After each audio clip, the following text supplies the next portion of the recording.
While it may have been lost amidst the media hype, I am on record as saying I entirely accept that I am accountable to the Assembly for the actions of the Department during my tenure as Minister.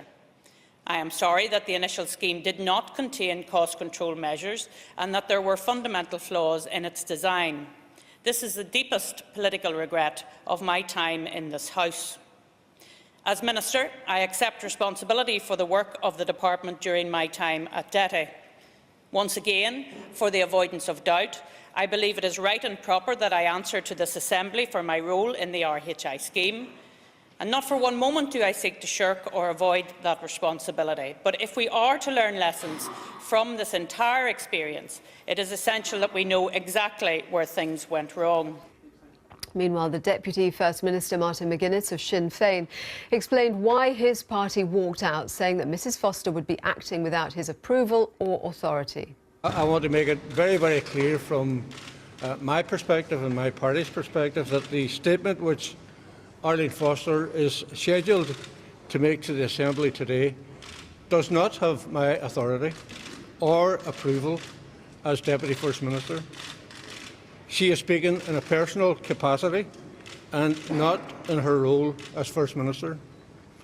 I have already said that a full independent investigation needs to be held into the design, the operation and the abuse of the RHI scheme. There is no credibility whatsoever in an investigation established solely by the DUP or in the selective release of some documents by DUP departments. An independent investigation is the only way to establish the truth of what has occurred. Well, our Northern Ireland political editor, Mark Devonport, is at Stormont for us. Mark, we heard from Arlene Foster saying she accepts full responsibility for her role as Minister. She then proceeded to say why the mistakes weren't down to her. How much pressure is she under? I mean, what are the specific claims about why she should be taking responsibility for this? Well, she is no doubt under a considerable amount of pressure. This is because she was the Minister in the Department of Enterprise, which was the department responsible for setting up this renewable heating scheme back in 2012.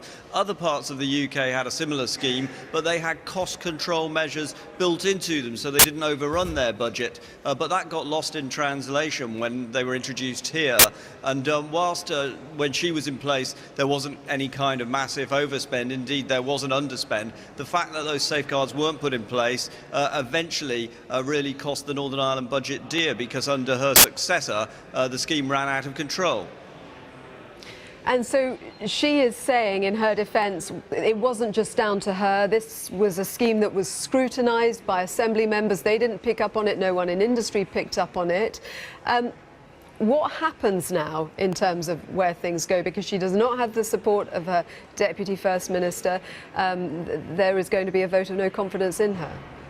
Yes, under the Stormont rules there will be this vote, it's called an exclusion vote, probably this afternoon, and actually Arlene Foster can still stay in place, because in order to exclude her from office for 6 months, which is what the opposition politicians here have been proposing, you have to get a majority of both the Unionists and the Nationalists, and on her own Arlene Foster can command the support of a majority of Unionists. Indeed, right now she's inside the chamber speaking to her own, just the DUP listening to her, all the other parties have walked out. So she can stay there, but the stability of this coalition is gravely damaged, given that she's proceeded with a statement now which clearly her partner in government, Martin McGuinness, didn't want her to make. Thank you very much, Mark Devonport.